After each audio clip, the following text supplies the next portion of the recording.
Right, so basically to explain this dryer in a short way, it's fucked. The main board went. It's got duct tape holding it here. Every thread's gone on this dryer. There's not even any bolts in here. This dryer was a nightmare from the day it was purchased. After just 6 months, I couldn't touch it myself, even though I'm an engineer, because it was under Curry's shitty warranty. So they sent an engineer out, just push the reset button on the heating element, which is really annoying because I had to pull this out when it was at my mum's. Take the plug off because of the way it's fed through. It's just a nightmare just to push one bit, which I could have done myself, but they came out, and then so a month later it broke again. Actually melted its previous condenser here. So whoever's got this model or similar, even the Candy, we'll see that this one's reinforced. It's a lot different. It needs a clean actually. The fins are a lot thicker on it. It's not flimsy. It don't bend like the original. I should put my torch on at the back. 2 seconds. There you go, move.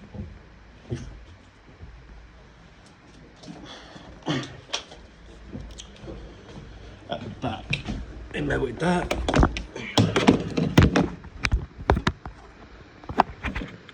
Now, I stripped this only like 2 months ago. You can see all the shit that's built up around it already. But yeah, melted there.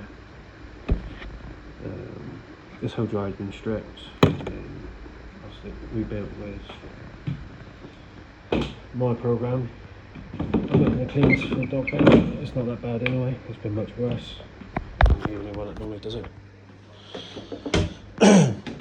The dryer itself looks minging. Some of its duct, this just won't come off, and can't be asked, to be honest. And that there is the original screws for the door, the bolts snapped, or the actual holder did.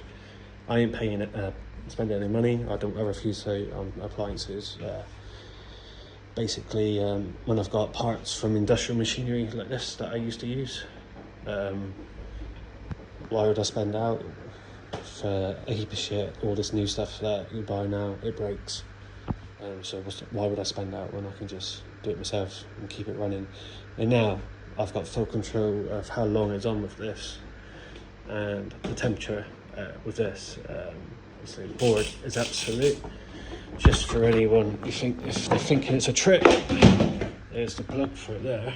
And if I hit that, this is now off. And I will hit the switch again. Obviously I can't put the phone in 2 places at once. I turn the switch, you hear it. Yeah. To start it, you just do this. That's the only way to get this to run. Because say I set this for, I just change it a sec. Just change it to seconds.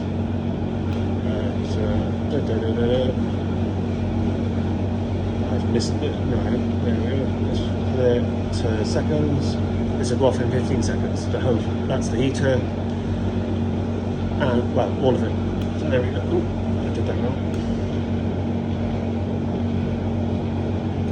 There we go. Or 15 milliseconds even. So the only way to start it, I should have put that on. It was that one I was meant to put in 15 seconds. Oops. I'll show you again. 1, 2, 3, 4, 5. Let's say 20 seconds. Oh fuck it, it'd be 25 then. So yeah, that's heating up. But it's not concerned until this happens. So you'll watch now. Just so you know it's not a fake or any of that bullshit. I'm nowhere near it.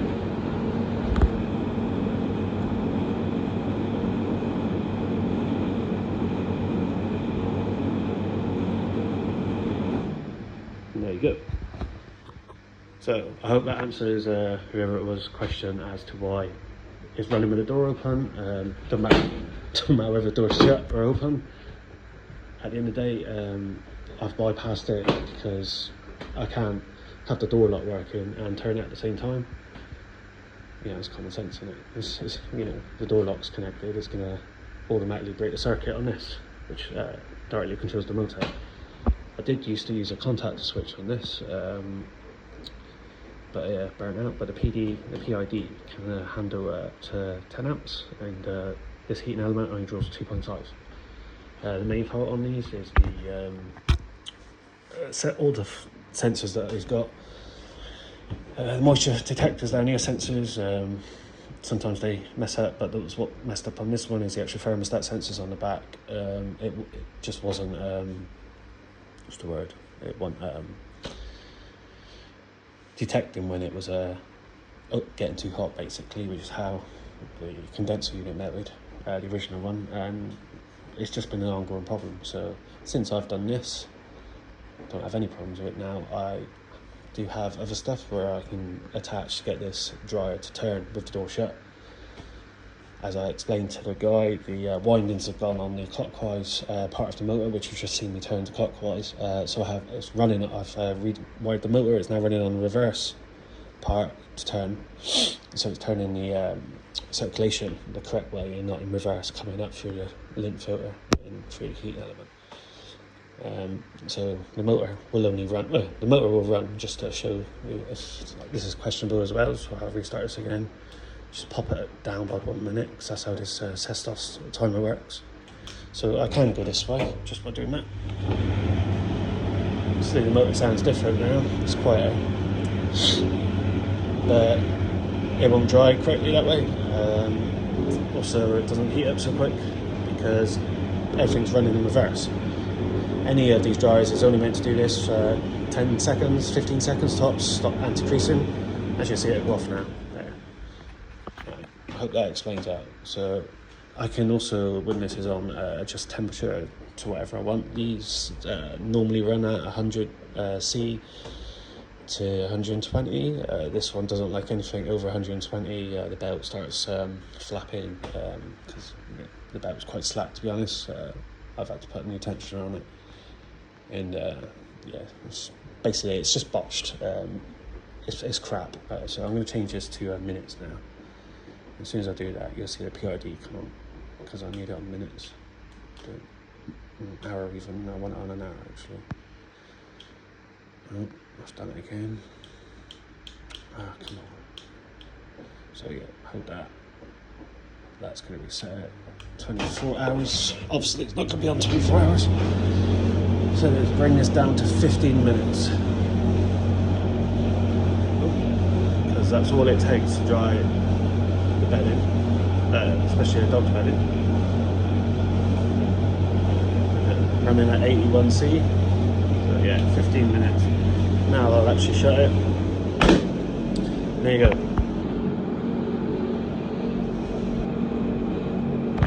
If I want to increase it or decrease it, I just use this PID like this. So this is a difference, because I've actually got it set to cool as well on a minus. I don't actually use that feature. I could set it to cool, to run cool for the last, say 10 minutes, just stop the possible risk of an explosion with lint, but it ain't gonna happen. So yeah. And I've just pressed the wrong button. No, I haven't. Yeah, so that's gonna basically, the difference between the minus and the plus, 70 Celsius. We'll now take that up to 120, which I don't want, so this will go right over 80 now, which will take the softener fabric conditioner smell out of it, which I don't want. Like delicate stuff like that, that's not even designed to go in a dryer. With this, with what I've done, I can actually put even wool in this. I know this originally had a wool program, but it got just as hot as it did on any of the others. It ruined everything. But I can put it on I can like set it to, like, I don't know, say a hot summer's day temperature. Like in the UK, we're lucky if we get 35 degrees outside. So I can set this to as little, just like a minus.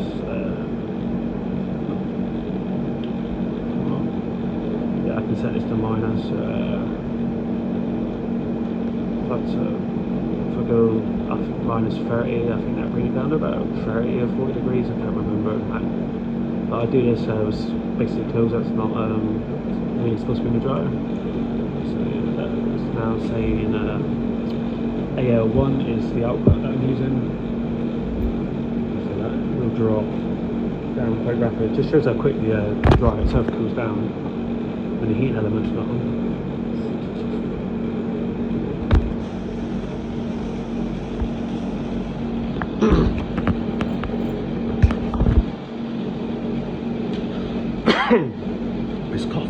This cough ain't going anywhere. Yeah, so you can see it's coming down now. Yeah. And turned it down for a while, so I can't actually remember what that's going to average at roughly. This is Inkbird, this one. This is a fake design that controls my dishwasher, because the thermostat went on the dishwasher. Which my dishwasher I now have at 95.